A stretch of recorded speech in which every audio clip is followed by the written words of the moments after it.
¿Se ha sentido alguna vez usted identificado con esta frase en inglés?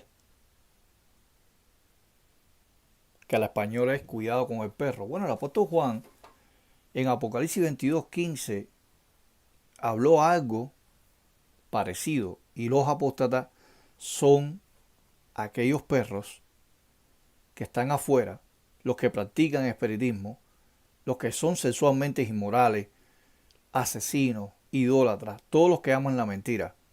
¿Y alguna vez usted se ha sentido dentro de la congregación que alguien está tratando de ejercer una fuerte influencia sobre usted, guiándolo hacia sus propios intereses?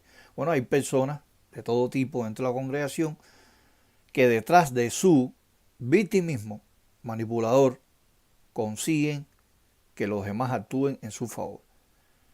Hoy vamos a hablar de una característica que utilizan los apóstatas, que es el victimismo.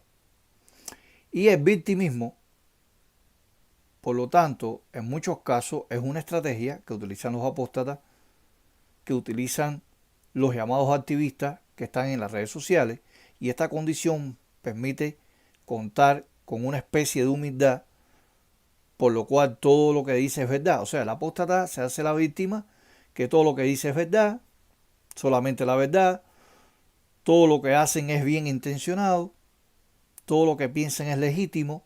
Y ahora bien, en más de un caso, ese victimismo calculado, consciente o inconscientemente, encubre un claro chantaje.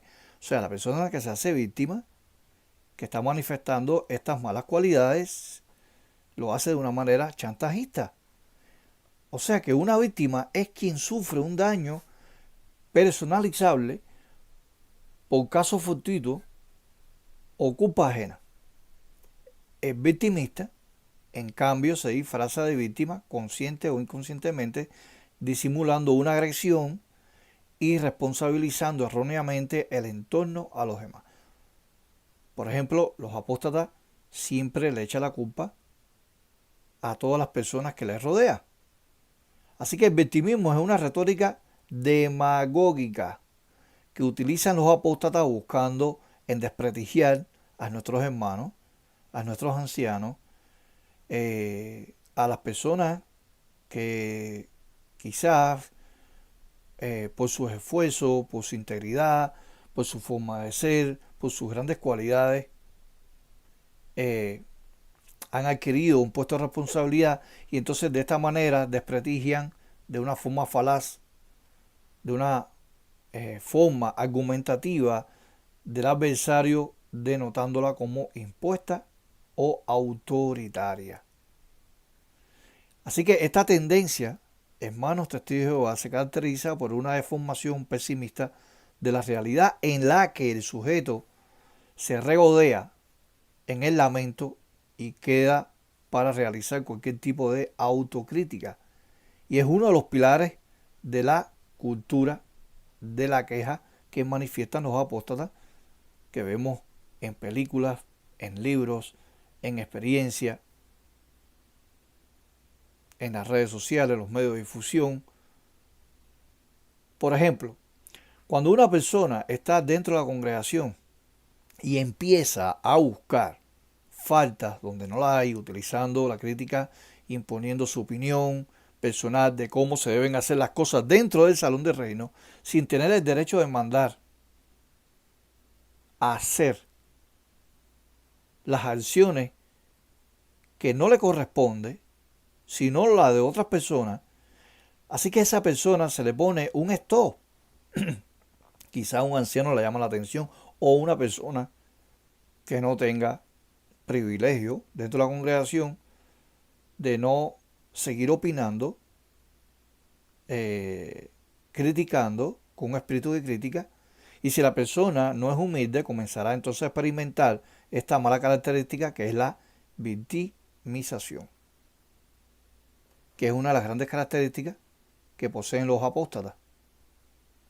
Así que la retórica victimista en la psicología, en los libros de psicología, se ha experimentado, se ha estudiado que es una técnica demagógica que consiste en descalificar al adversario, mostrándolo como atacante en lugar de refutar sus afirmaciones.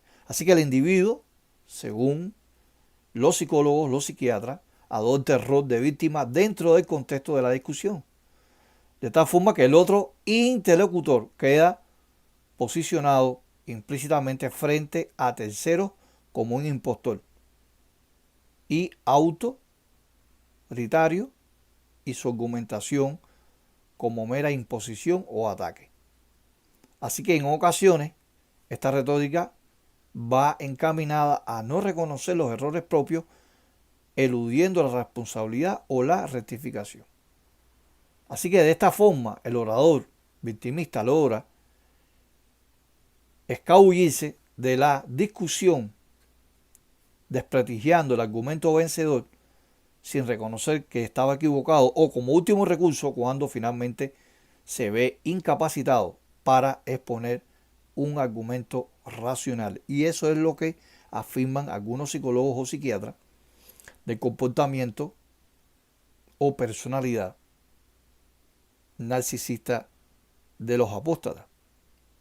Vamos a ver un ejemplo clásico, amonestador. Creo que es el primer ejemplo amonestador que aparece en la Biblia, que manifestó cierta victimización, ¿no?, en su corazón, y empezó a justificarlo todo, a criticarlo todo, cuando realmente el error estaba en él. Estamos hablando de Caín. En Génesis 4:13, y dijo Caín a Jehová, grande es mi castigo para ser soportado. Fíjense el problema tan grave que tenía Caín a justificarse de su mal comportamiento, de sus errores, de sus imperfecciones. Grande es mi castigo para ser soportado. Génesis 4:13. Caín, en lugar de obedecer el mandato de Dios, prefirió obrar según lo que dictaba su propio corazón pecaminoso.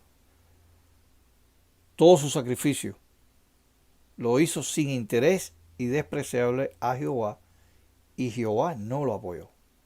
Jehová no lo apoyó de tal manera que Caín se enseñó en gran manera, es decir, se enfureció de manera descontrolada en un corto espacio de tiempo, un corto plazo, fue preso de la ira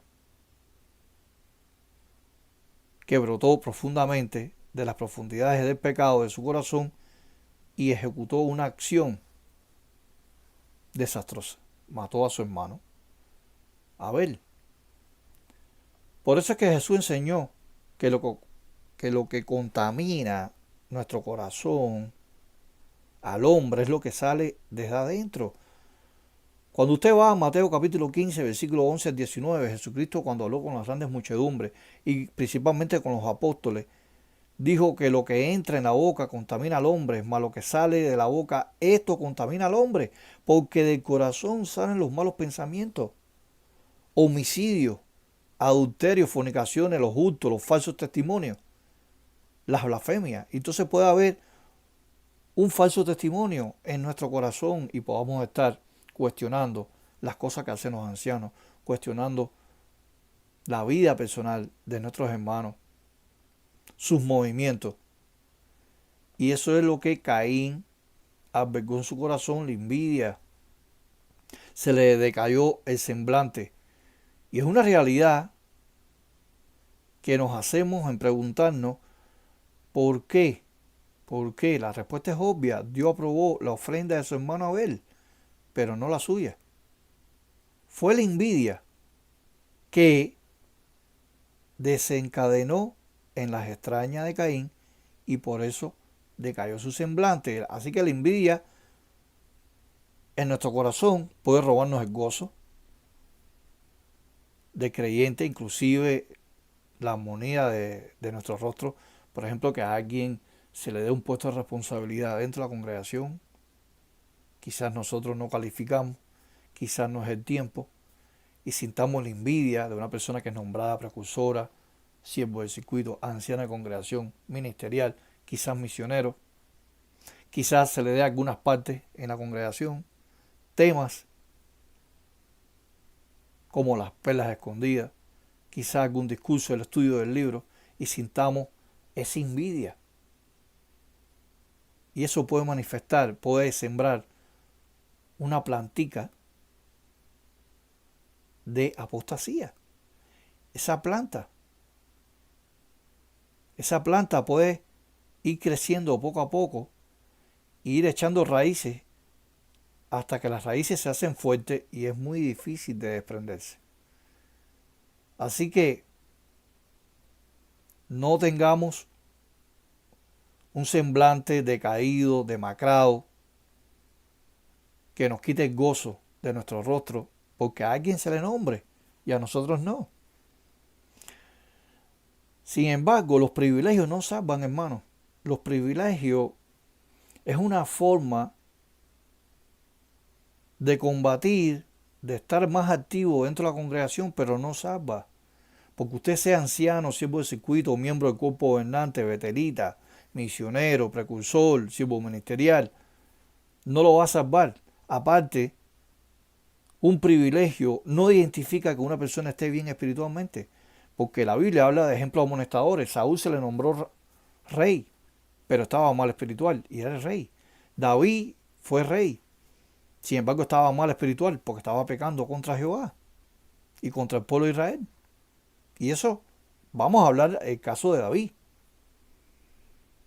Coré, Abirán, Datán eran hombres de fama, tenían privilegios dentro del pueblo de Israel y estaban mal espiritual.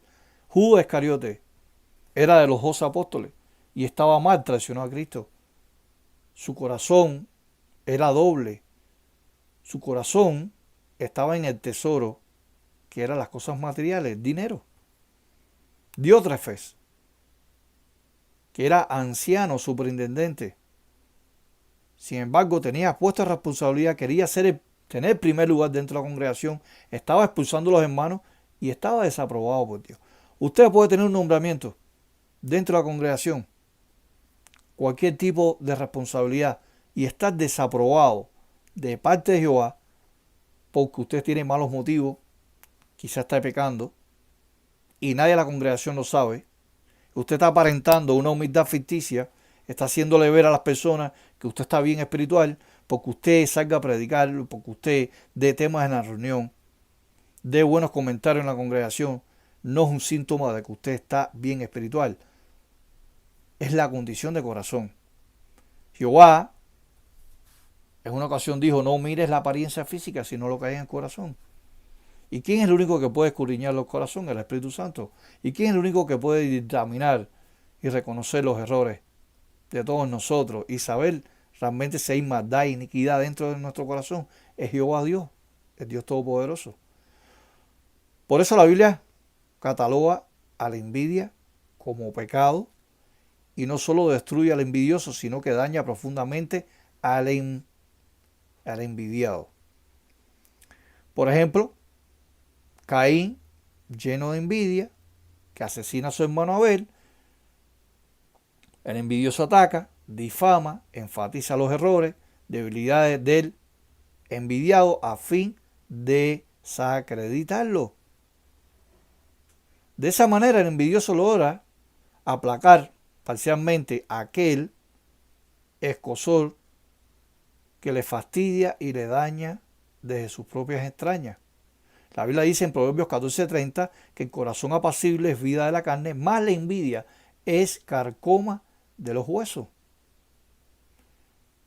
Y fíjese que cuando usted envidia, usted no duerme, usted no descansa mentalmente, siempre está al acecho, siempre está a la retaguardia, pensando que le van a hacer daño, pensando, o sea, usted, la autoestima se le baja.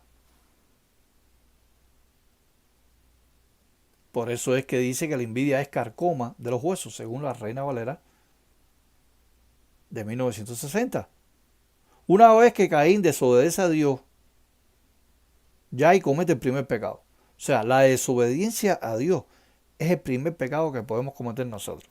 Dentro de la congregación, si nosotros desobedecemos a los ancianos, quizás luchemos tenazmente con el cuerpo anciano, quizás pensemos de que hay un anciano o un superintendente que está actuando mal, que está abusando de los hermanos, que con sus palabras irreflexivas hiriera a los hermanos, quizás hermanos que se sientan mal no quieran asistir a la reunión, porque ese superintendente está ahí. Pero el problema es cómo usted puede resistir a eso, cómo usted puede aguantar esa prueba, con qué actitud mental usted puede buscar la forma de que Jehová arregle los asuntos. A usted no le pertenece remover o condicionar o buscar una justicia de una manera literal, porque usted no tiene esa responsabilidad. Ya Jehová buscará la forma de hacerlo, remover a esa persona, a ese superintendente que está haciendo el mal. La envidia fue el segundo pecado de Caín, que lo llevó a asesinar a su hermano Abel. Por consecuencia aparece la ira, tercer pecado. Fíjense, desobediencia a Dios, envidia, la ira es el tercer pecado.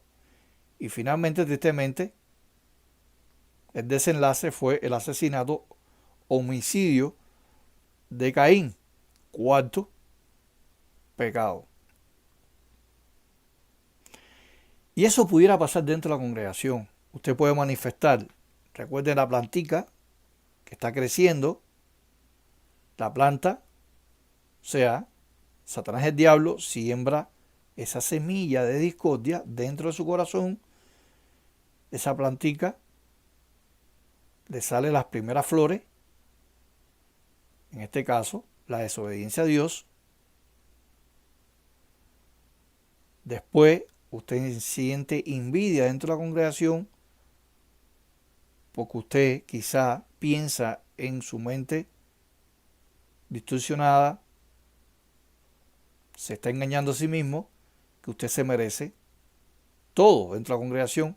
Vuelve a crecer la planta, la envidia, después la ira, que es la animosidad contra las personas. Ya usted se siente mal dentro de la congregación, empieza a discutir con todas las personas, empieza a cuestionar a todas las personas, empieza a cuestionar hasta las publicaciones de la organización, que eso es lo que pasa mucho de algunos apóstatas que empiezan a alimentarse dentro de la congregación y después terminan expulsados o terminan desasociados, o sea, la persona se vuelve inactiva.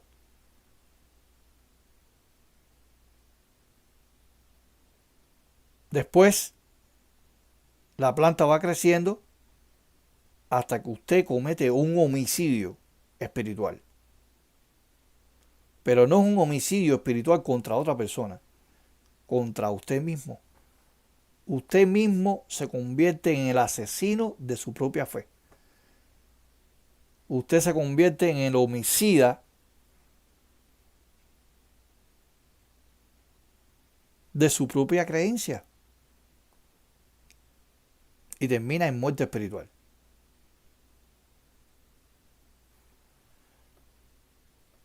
Jehová le dijo a Caín, ¿dónde está Abel tu hermano? Y él le respondió, no sé. ¿Soy yo acaso el guardián de mi hermano? Eso está registrado en Génesis 4:9. Así que Jehová busca la confesión del culpable, tal igual como hizo con Adán, cuando le decía a Caín, mejor dicho, cuando le decía, ¿dónde está? ¿Dónde está tu hermano? O también en este caso Adán, cuando pecó contra Jehová, Adán y Eva, Jehová le dijo, ¿dónde estás tú? Dice, te vi y me escondí. Así que no obstante, Caín responde con una mentira que deja ver su sexto pecado de la soberbia al proclamar una insolencia increíble, lo que revela que no existía una relación personal con el Creador. Usted puede estar dentro de la congregación, usted puede asistir a todas las reuniones, usted puede salir a predicar, aparentar algo que no es, y sin embargo usted está alejado de Dios en sentido espiritual. Usted está presente físicamente en la congregación, pero de una manera espiritual usted está alejado de Jehová, como en el caso de Adán y Eva y Caín. Caín solo tenía una manera muy personal de ver las cosas, pero no una relación estrecha con Dios. Lo que él ofrecía era en base a su propia justicia, fuerza y sus logros. Bueno, a mí, yo me esforcé, hice estas cosas, pero no me interesa el esfuerzo de las demás personas. Eso es egoísmo. Entonces, la soberbia fue otro pecado. No dejemos que nuestro corazón se vuelva soberbico dentro de la congregación. Recuerde, la plantica ya está creciendo, la soberbia vuelve, ya la planta ya está echando más raíces, en cualquier momento la planta va a florecer y después de florecer vendrán frutos, pero no buenos frutos, frutos podridos, llenos de gusanos, de insectos, devoradores, que son las malas cualidades, que es el fruto que puede dar un apóstata.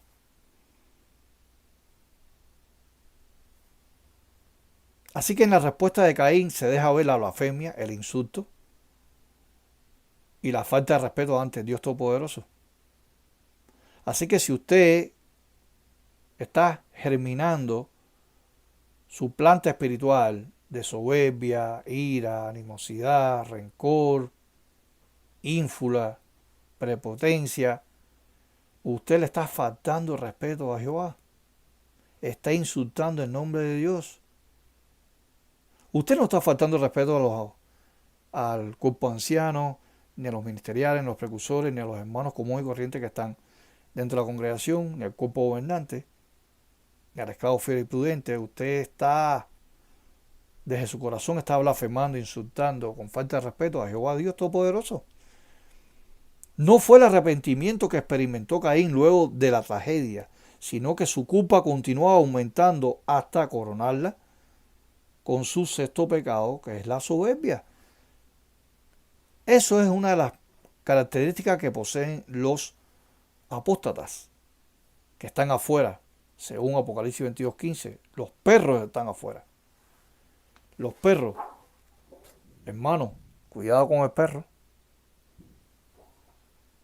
No sea que dentro de nosotros exista un perro maléfico que constantemente quiera morder a las personas con sus rencores, envidia, soberbia. Así que la persona victimista se hace víctima populista. ¿Y por qué? Bueno, esta persona lo que hace es culpar de supuesto fracaso a otras personas, adoptando el papel de víctima, rechazando toda autocrítica de los demás y reclamando justicia. O sea, la persona no acepta consejos dentro de la congregación. Lo que hace es rechazar los consejos como toda autocrítica y reclamando justicia. O sea, él pide justicia cuando realmente no tiene justicia. Así que el apóstata hace una deformación de la realidad. O sea, el sujeto que cree que solo es una víctima de entorno a los demás, por lo que la culpa en todo caso es del entorno de los demás. Así que el sujeto muestra un pesimismo frente a la realidad que lo rodea. Todo es negativo, recelando de lo que surge a su alrededor y presumiendo mala fe. Así que de esta forma lo lleva a reaccionar con crispación ante toda la más mínima crítica elevada inmediatamente a la categoría de graves ofensas. Un apóstata se consuela en el lamento. ¿Y por qué decimos eso? Porque vemos en algunas entrevistas que han salido en los medios de difusión, en la televisión, en algunos programas, que esta persona se consuela mediante el lamento. me han hecho esto, me han hecho lo otro, abusaron de mí. Pero sin embargo, el verdadero apóstata, la mentista, nunca cuenta si hizo daño, si hablaba mal de las personas, si criticaba a las personas, si se encolerizaba con ciertas personas dentro de la congregación. Así que el apóstata tiene una incapacidad de autocrítica.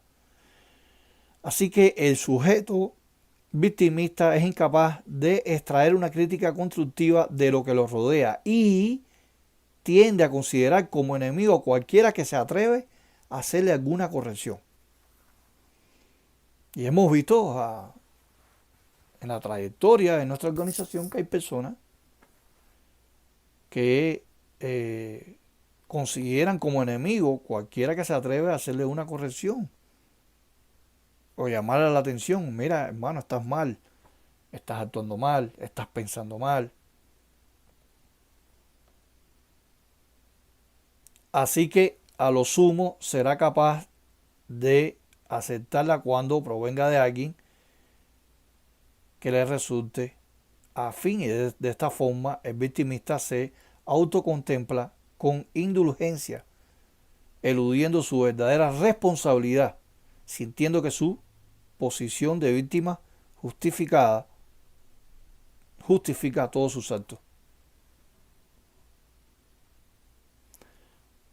Por ejemplo,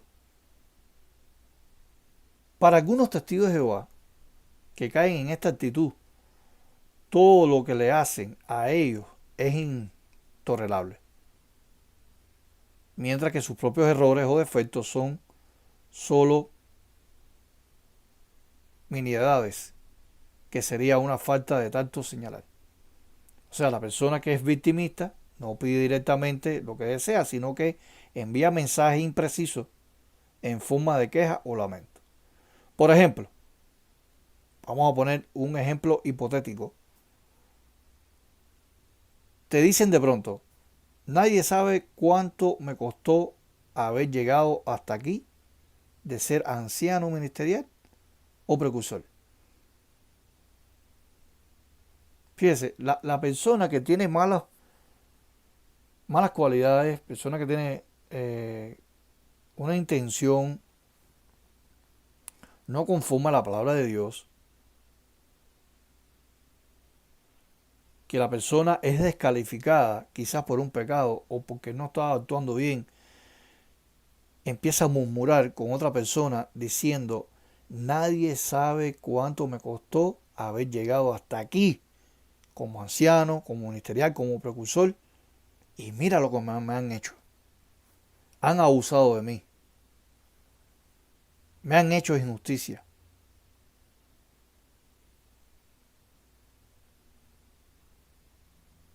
Entonces, esta persona se siente más o menos culpable cuando cada situación de su vida, cada impresión de ser responsable de algo, pero esta persona no atina a definirlo y entonces hay una tristeza o un malestar impreciso con ella misma. El victimista es también una persona recelosa y desconfiado. Frecuentemente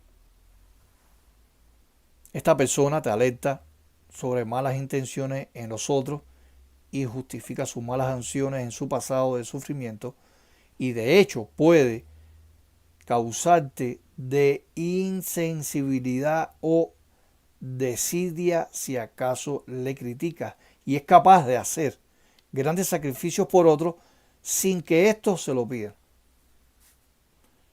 ¿Conoce usted algún hermano testigo de Jehová dentro de la congregación con estas características? Que viene y se acerca a usted de una manera solapada y empieza a hablar, a alertar, supuestamente alertarlo a usted de su sufrimiento de sus malas intenciones con otras personas dentro de la congregación. Por ejemplo, vamos a poner otro caso, diferente a Caín, aunque David cometió pecado, se arrepintió de su mal proceder. Vamos a ver una gran diferencia entre un pecador perdido y uno salvado, entre aquel que pertenece a una religión y otro que tiene una relación con Dios, entre el hombre que descansa en su justicia y aquel que confía en aquel que justifica al impío. El pecado de David no fue menor que el de Caín. ¿Por qué razón? Todo comienza de la misma forma, desobedeciendo la perfecta voluntad de Dios que se revela a través de su palabra. O sea, Caín, ¿cuál fue su primer pecado? Desobediencia a Dios. ¿Cuál fue el primer pecado de David? Desobediencia a Dios. Vamos a hacer un paralelismo entre Caín, la persona de Caín y la persona de David. David comienza a abandonar sus deberes como rey, caudillo de un ejército. Ese es el primer pecado que comete David. Abandona donde realmente debería estar. Un rey debería estar en las filas de batalla. Ese es el primer pecado que comete David. Luego se sumerge en la ociosidad. Se pone una persona vaga, andorreando en el palacio, sin hacer nada, mientras que el pueblo de Israel estaban muriendo, estaban combatiendo contra los filisteos. Segundo pecado, la ociosidad. Comienza David a pecar de vista y de pensamiento, observando fortuitamente a la mujer de su prójimo, desnuda, se estaba bañando desnudamente, y dice que su vista se dirigió hacia una mujer que estaba casada. Ese es el tercer pecado que empieza a albergar David en su corazón. Duerme con la mujer de su prójimo, la manda a buscar, sabiendo que es una mujer casada, sabiendo David que la ley condenaba, ejecutaba a cualquiera persona que cometiera adulterio. David sí sabía de la ley, pero como era el rey, era prepotente y quizás en su mente infantil, por desconocimiento, pensaba de que a él nadie podía hacerle nada. Se acuesta con la mujer de Urías, elitita, comandante del ejército de las filas de Israel. Cuarto pecado, urde en un plan estratégico para asesinar al marido de la mujer, quedarse con ella, lo emborracha. Urías no baja a donde está su mujer, se queda en el palacio con David. David no pudo de que Urías tuviera relaciones sexuales con su esposa para justificar y tapar el pecado.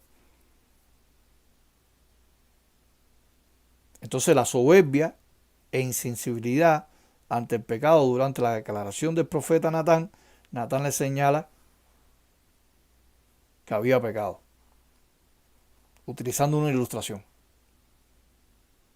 David experimenta el arrepentimiento y el dolor del pecado y obtiene de Dios la redención. Por eso es que David, en el Salmo 51, es el clamor desgarrador de un hijo de Dios arrepentido y herido por su pecado. ¿Cómo podemos ilustrar el ejemplo de David en nuestra persona dentro de la congregación? ¿Cuál es el primer pecado que puede cometer un testigo de Jehová? Desobedecer las normas de Dios. La ociosidad puede ser un pecado. no hacer nada por Jehová, no salir a predicar, no difundir las buenas nuevas, tener un espíritu de crítica. Eso es un segundo pecado. Podamos presentar o disponer, podemos comenzar a pecar de vista, de pensamiento, observando cosas inmorales, deseando la esposa de algún miembro de la congregación. Quizás en lo oculto ver pornografía. Desear lo que no pertenece. Eso es un tercer pecado que puede albergarse en nuestro corazón y nos puede llevar hacia la apostasía.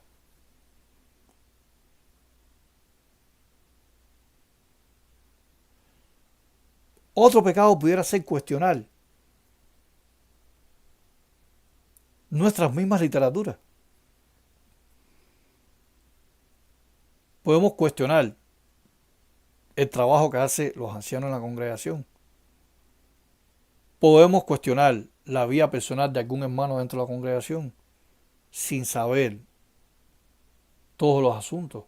O podemos estar cuestionando, criticando, quizás alguna injusticia que se le haya hecho a un hermano sin saber todos los asuntos.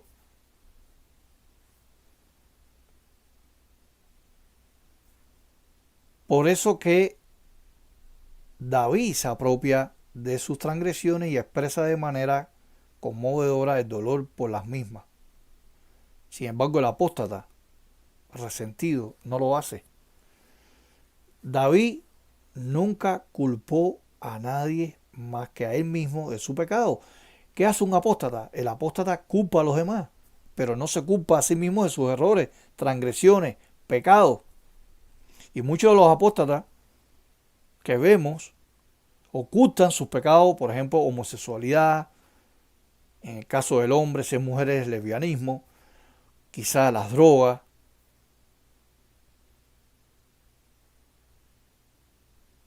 quizás esa persona juega por dinero, la avidez, quizás la persona manifiesta ira, quizás golpea a sus hijos, golpea a su mujer. Eso es lo que Caín no experimentó. Hay muchas personas que cargan pesadas mochilas provocadas por sus propios pecados y que erróneamente desean justificarlo en la culpa de otros. Caso amonestador, Adán, cuando conversó con Jehová, le dijo: la mujer que tú me diste, le estaba echándole la culpa de sus errores, de su pecado, a su mujer. O sea que Jehová le dio una mujer mala. O sea, lo que le dio Jehová a Adán no era bueno. Y por eso es que Adán le dijo: la mujer que me diste, para justificar su pecado. Por ejemplo, en lo personal, a mí me ha tocado escuchar muchos testimonios de testigos de Jehová que argumentan que la culpa y la responsabilidad por lo que ellos son o no llegaron a hacer, o los errores que han cometido y sus consecuencias, son de los ancianos y de otros de la congregación.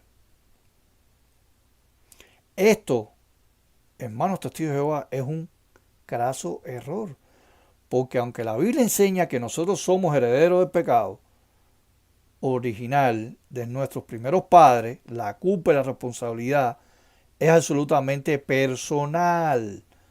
Por lo tanto, Jehová nos juzgará de manera individual por nuestros pecados, los cuales no pueden ser transferidos o endosados a una tercera persona. Es por esta razón que debemos cada día confesar nuestra iniquidad y apropiarnos de nuestras culpas y ser responsables, ser valientes, ser hombre, ser mujer, manteniendo una estricta sensibilidad al pecado y necesidad de acudir constantemente a nuestros ancianos en la congregación cuando cometemos un pecado grave. Y a Jehová, no es que usted tenga que realmente diariamente confesar los pecados de pequeños errores que usted ha hecho. Usted no tiene que contarle la vida privada a los ancianos de la congregación. Hay muchos que mantienen por largo tiempo, testigos de Jehová, guardando los rencores y las raíces de amargura que no les permiten crecer ni relacionarse con gozo con los hermanos en la congregación. Y aún más, sienten la necesidad de justificar sus propias culpas y consecuencias con los pecados de otros. Y con el tiempo, lo puede impulsar hacia la apostasía. Como hemos visto, Caín jamás se arrepintió de su pecado ni pidió perdón a Jehová. Por el contrario, su continua soberbia lo llevó a asesinar y llevó a sentirse víctima de él mismo. Aquello lo llevó a acarrear el resto de su vida una pesada carga envuelta en el orgullo, la autosuficiencia humana. Pero a David, cuyo pecado fue tan o más horrendo que el de Caín, pero él sintió la carga del pecado y lo entregó a aquel a quien es el único Dios verdadero, Jehová Todopoderoso, que puede quitar nuestras culpas y limpiar de nuestra conciencia toda maldad sucia.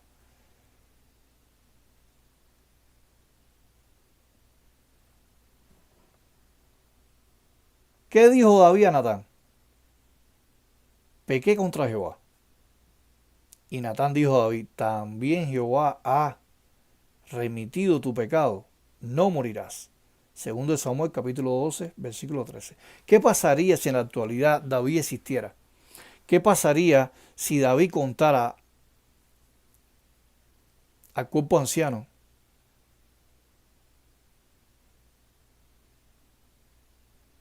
de su mal proceder? Bueno, una total expulsión. Sin embargo, David conocía la ley del talión, ojo por ojo, diente por diente, alma por alma. Toda persona que transigía la ley de Dios, que cometiera adulterio, dice que las personas, su propia familia, tenía que apedrearlo, lanzar la primera piedra. O sea, mataban a la persona pecadora a sangre fría con piedra.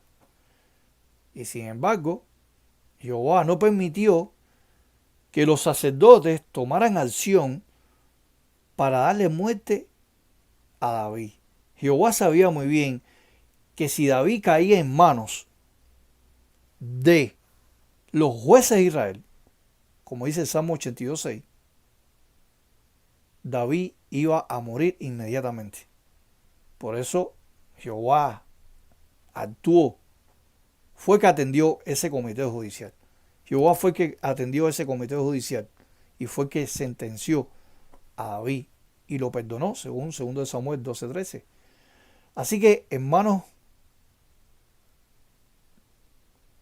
es tiempo de revisarse uno mismo, qué está haciendo, qué está viendo, qué está tocando en nuestro trato personal con el pecado. O estamos actuando como Caín, sintiéndonos víctimas, o como David, reconociendo su propio fracaso y clamando a la multitud de las piedades de aquel que justifica al impío. Por eso que la apóstata victimista es descrita como alguien que ha sido dañada, que no es responsable del incidente, que no puede haberlo prevenido y por ello merece empatía.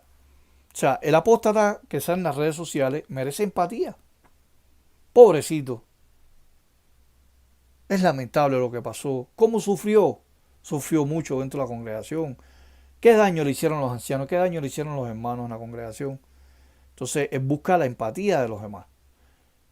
Las personas con mentalidad de víctima siempre tienen la sensación de que han sido tratados injustamente y han sido dañados sin tener ellos ninguna responsabilidad. Incluso cuando hay clara evidencia de que han sido responsables en cierta medida por lo ocurrido.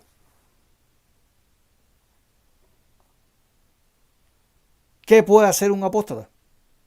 ¿Qué siente un apóstata? Cree que no tiene el control de su vida.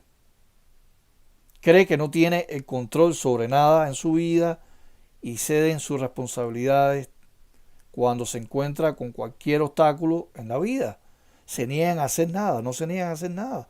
En lugar, se centran en lo negativo y se recrean en el drama.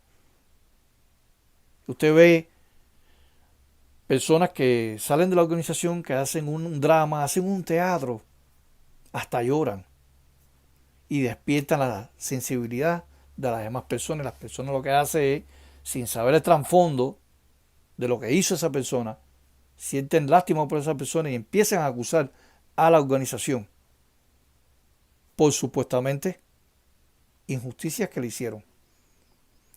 El apóstata victimista anticipa lo peor. ¿Y por qué? Las personas que adoptan una mentalidad victimista tienden a ser muy pesimistas, ven todas las situaciones como potenciales de fracaso, se niegan a probar cosas nuevas, intentan desanimar a los demás con su negatividad y siempre hay sospecha acerca de las intenciones de los demás. El apóstata victimista espera la compasión de los demás, espera compasión por todo lo malo que ha vivido, busca la atención, validación constante de los demás porque ha sufrido mucho y no se lo merece, o por lo valiente que ha sido y como todavía sigue adelante. El apóstata le echa la culpa a los demás. En ningún punto la persona asume ningún tipo de responsabilidad por lo que ha vivido. En su lugar, le echa la culpa, en este caso, a la organización. Arremeten contra los que llevan la delantera, el esclavo fiel y prudente, los ancianos de congregación. Los apóstatas sienten pena por sí mismos. Uno de los rasgos más característicos en el sentimiento de lástima es porque se sienten lástima a sí mismos. Creen que la vida ha sido injusta y se lamentan constantemente con frases como ¿por qué yo? ¿Por qué me pasó esto a mí? Creen que otras personas tienen suerte, son más felices, tienen mejores vidas que él está sufriendo más que nadie. Y uno de los síntomas de apostasía es que usted piensa que los demás tienen más suerte que usted. Aparentemente son más felices. Y usted no es feliz. Usted no está conforme con lo que es o lo que tiene. El apóstata victimista es exageradamente dramático. Cuenta una versión exagerada, un panorama de lo que ha ocurrido, directamente miente, necesita hacerlo porque se ha acostumbrado a vivir en la sombra de la compasión, necesita seguir provocando la misma respuesta de los demás. El apóstata actúa a la defensa, la víctima desarrolla una actitud negativa creyendo que todo el mundo está ahí para hacerle daño. Ay, Entonces cualquier consejo, cualquier cosa que hablamos con esta persona se siente herido en el corazón, es susceptible, tiene una gran susceptibilidad a los problemas, piensan que las personas siempre lo están criticando, lo están hiriendo de una forma, por ejemplo, como actúan o como hablan. De igual cual sea el comentario, para él siempre tendrá una intención maliciosa y por lo tanto responde a una actitud defensiva.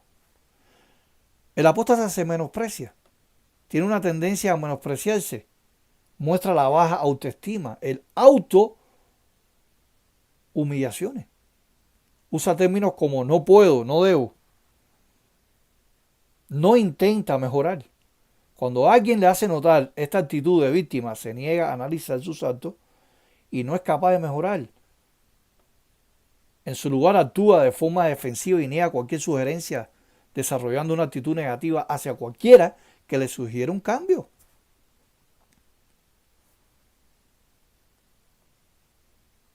Así que, hermanos amados, es tiempo de revisar nuestra vida, nuestro trato personal con Jehová, como hizo David. Jehová ve todo lo que pasa, incluso cuando somos víctimas de una injusticia dentro de la congregación y sufrimos las consecuencias. Y no solo eso, Él siente nuestro dolor. Jehová siente dolor cuando nos hacen una injusticia. Nos permite que los problemas, las angustias o cualquier otra cosa, ni siquiera uno de sus siervos, consigan separarnos del amor de Dios.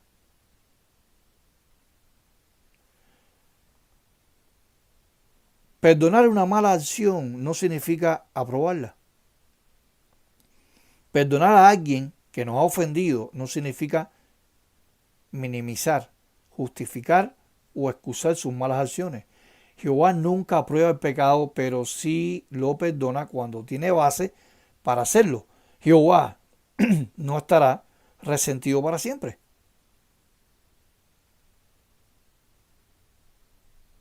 Librarnos del rencor nos beneficia. ¿Por qué razón? Imagínense que agarra una piedra que pesa alrededor de 1 kilo, 1 o 2 libras, y la sostiene en el brazo extendido. Probablemente no le sea difícil estar en esa posición por un rato, ¿verdad? Pero ¿qué pasaría si se quedara así mucho tiempo? Si la sostuviera durante algunos minutos, ahora o más, se le cansaría el brazo. El peso de la piedra sería el mismo, pero cuanto más tiempo pasará, más pesada lo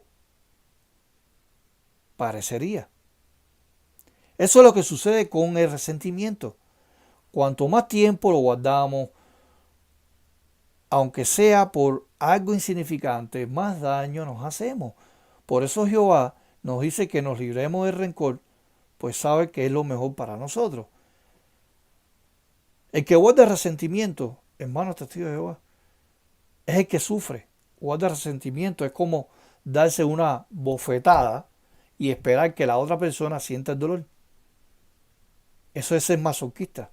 Es posible que perder su privilegio dentro de la congregación le haya provocado sentimientos de vergüenza, tristeza, usted llore mucho por impotencia, o quizás tenga la tendencia de justificar su conducta. También podría surgir sentimientos negativos si los hermanos encargados de atender su caso determinado después de escucharle que debía dejar su privilegio.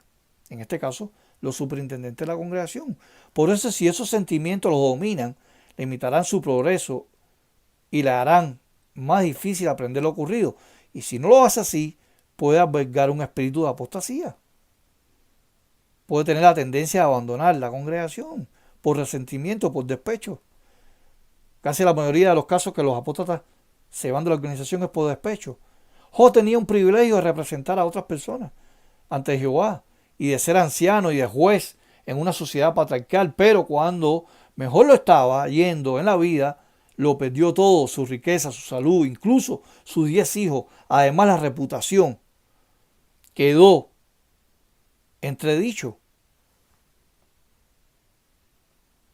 Este patriarca, que se consideraba totalmente inocente, trató de justificarse ante Dios y sin embargo esperó en Jehová y se produjo buenos resultados. Se dio cuenta de que necesitaba que se le corrigiera. Jehová lo tuvo que corregir en varias ocasiones porque tenía un mal pensamiento, un pensamiento equivocado y sobre todo su manera de reaccionar ante las pruebas. Al final, la humildad de Job resultó en que Jehová lo bendijera generosamente. Sea usted humilde entre la congregación.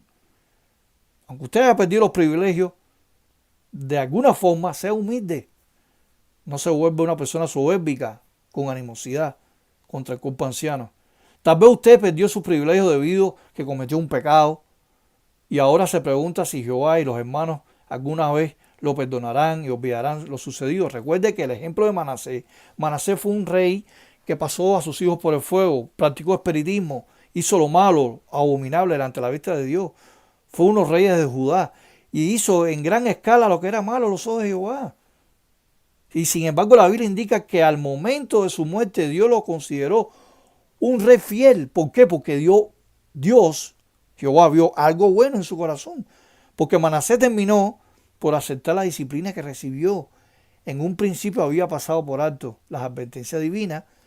Jehová había enviado contra él a los asirios, quien lo encadenaron y lo llevaron a exilio a la lejana Babilonia. Pero una vez allí Manasés ablandó el rostro de Jehová, su Dios, y siguió humillándose mucho a causa de Dios, de sus antepasados, y siguió orando a él. Y así que este rey se arrepintió sinceramente y demostró su conducta, por lo que fue perdonado. Y cuando alguien pierde su privilegio, hermano, rara vez le es posible recuperarlo toda la vez. No se puede recuperar toda la vez. Usted tiene que tener una actitud de espera, como Isaías. El profeta, por lo general, lo va recuperando poco a poco.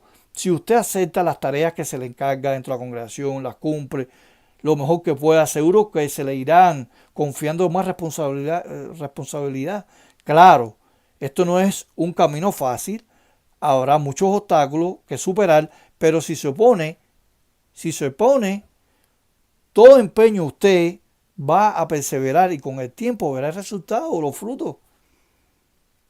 Que en su corazón no albergue una mala hierba con malos frutos, sino un árbol frondoso con buenos frutos, selectos, dulces, no amargos.